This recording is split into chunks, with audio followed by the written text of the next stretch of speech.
this is Linda with Crafty Music Maker. Today I want to give you an introduction to the recorder.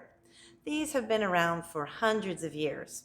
They originally made out of wood, and now you can find them in plastic, and they're quality instruments. And I sell them to my students at school for $5 each for a Yamaha. Great deal, and they have one that can last them forever, or at least I tell them until their parents run over it with their car, which hopefully will never happen. It comes in three sections, the higher quality ones. Sometimes you can find like $1 or $2 ones that are all in one piece, but the better quality ones do come apart. This is the head joint right here. Of course, this is where you're going to blow into. Try not to cover this hole. Some students have found if they do and blow really hard, they can make some annoying piercing sounds. Here is a super old picture of our family dog complaining about the plane. This is the body. As you can see, the body has most of the holes. Most of them are in the front, but there is one in the back that's very, very important that your left-hand thumb is going to cover. And then, of course, this is the foot joint right here. It does have a set of holes here for your right-hand pinky. So we put them together in case yours comes apart or it gets off a little bit. Make sure that these set of holes are lined up right here. And then the foot joint, you need to make sure that these holes are offset just a little bit to the right to accommodate that shorter pinky. If it's right in line, if you try and cover that, it will offset your other fingers, and so they will not be able to cover the holes correctly. So make sure it's just offset a little bit. When you are playing, you want to sit up nice and tall, and your elbows are out just a little bit. We don't want them up here, chicken wings, and we don't want them tucked in. Just comfortably at your side, sitting up nice and tall. Air is super important in a recorder, okay? So I tell my students at school, blow on your hand, and I ask them what temperature that is. And it's like fast, cold air, all right? Now I tell them to pretend to fog a window, and that's nice, warm, slow air. The warm, slow air is what we want in your recorder, not the fast, cold air, all right? So when you do blow into your recorder, you're not really blowing, you're more breathing. Now, when you put the recorder in your mouth, you're just going to put the very end of it in between your lips, just barely, not to your teeth, and definitely not between your teeth. So you should never have any bite marks on your recorder. Now, in my last recorder, I did have a few bite marks, and I think that was thanks to my 3-year-old daughter at the time who decided that was a good thing to chomp on. So my mom bought this recorder for me for my birthday last year, and so this one has no bite marks and hopefully will never will. Now, when you are playing your recorder, I told you you have the left hand on top. Doesn't matter whether you're right-handed or left-handed, that left hand needs to go on top. And if you ever switch to another woodwind instrument, you will be very thankful that you are practiced with your left hand on top. Today, since we're going over so many things, I want you to just put your right hand down at the bottom of the recorder. That way it won't be in the way or covering holes it shouldn't be, and it just be down here. Just don't cover this bottom hole right here, all right? Just hold it down here. Now, we're going to start off with the note B, and B has the thumb hole covered and the first finger. And you notice that I'm using the pads of my fingers to cover those holes. You do not want to use the ends of your fingers because that will not cover them as well. So you cover them with your thumb on the back and your first finger here. I'm going to put the right hand down here for right now, and I'm just going to blow nice and gently. Go ahead and try it. All right, now I'm going to do it again. Go ahead. Now, if you noticed, the first time I played and the second time I played, it was a little bit different. And the second time, I did something I tongued the note, which means I took my tongue, the tip of it, and I touched right the top of my roof of my mouth, right behind the front teeth. And it's like a t or d. And so go ahead and try d, d, d, or t, t, t. That is what your tongue is doing when you play each note. And that way it gives a nice clean sound. Otherwise, if you're just playing without tonguing, it kind of has a surge of air and just does not sound very sharp and clean. Whereas if you tongue, it's just a much nicer sound. Now, if you don't want to worry about tonguing today, that's fine. We can just work on the fingerings and breathing properly. But you do eventually want to get to tonguing so you have a nice clean sound. So let's go back to that B and just echo what I play.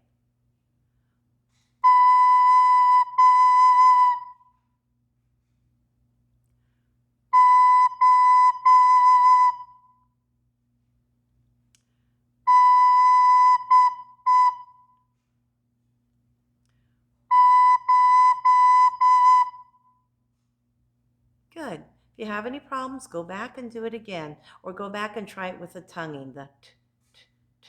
Good. Now let's go to A. A has thumb, 1 and 2 now. All right. Again, cover those completely. Press down firmly, not too firmly that you can hardly move your fingers, but it definitely gets pressed down.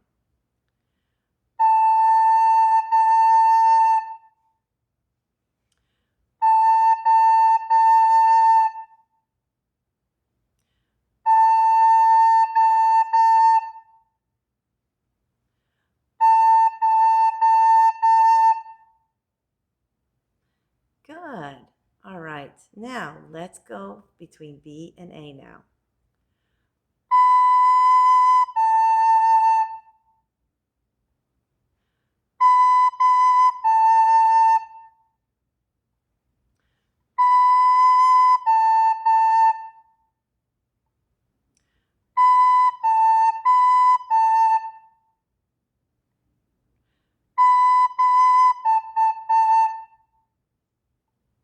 Good, very good. Okay, let's go on to G. All right, so now we have thumb 1, 2, and 3 for G. Make sure every single hole is covered or you will get some interesting sounds. This is what G should sound like. Go ahead and try it. Make sure you're covering every single note. If you've got it, continue. If you don't, stop the video and practice that so you sound just like this. I'm going to go on. Please be my echo.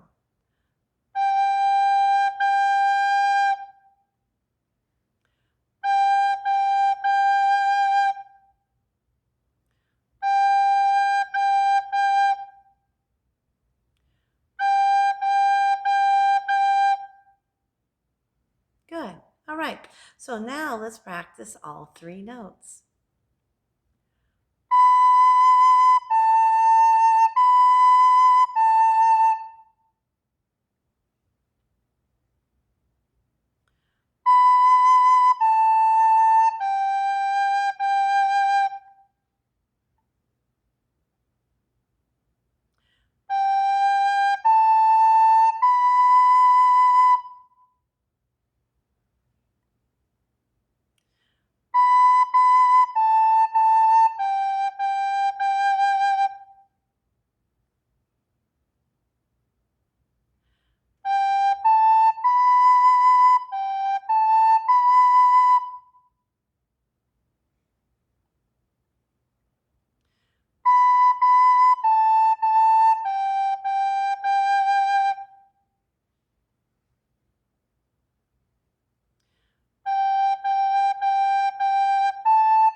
Good. Now let's put what you're practicing into a song that you may very well have heard sometime in your lifetime.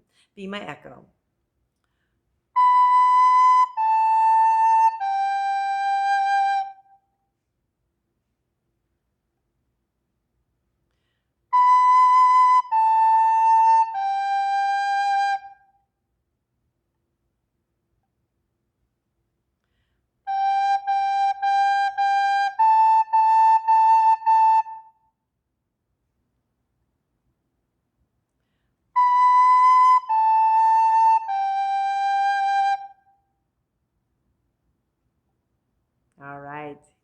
crust buns, right? Of course.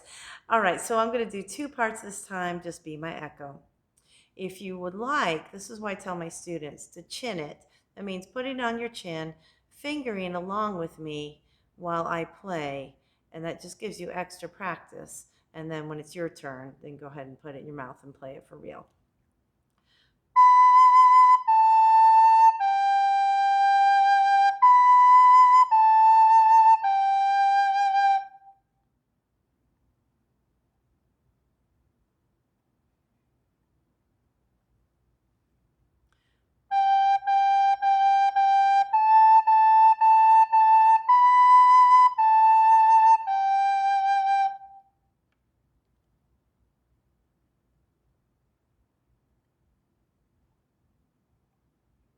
All right, let's put the whole thing together. Again, if you want to chin it and practice fingering while I play it, or if you want to just play it with me, that's fine.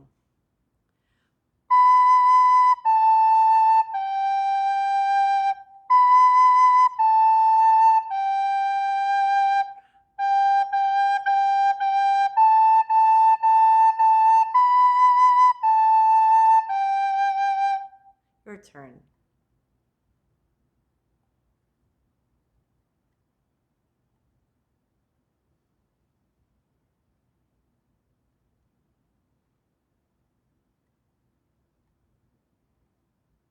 Oh, I hope you're successful with that.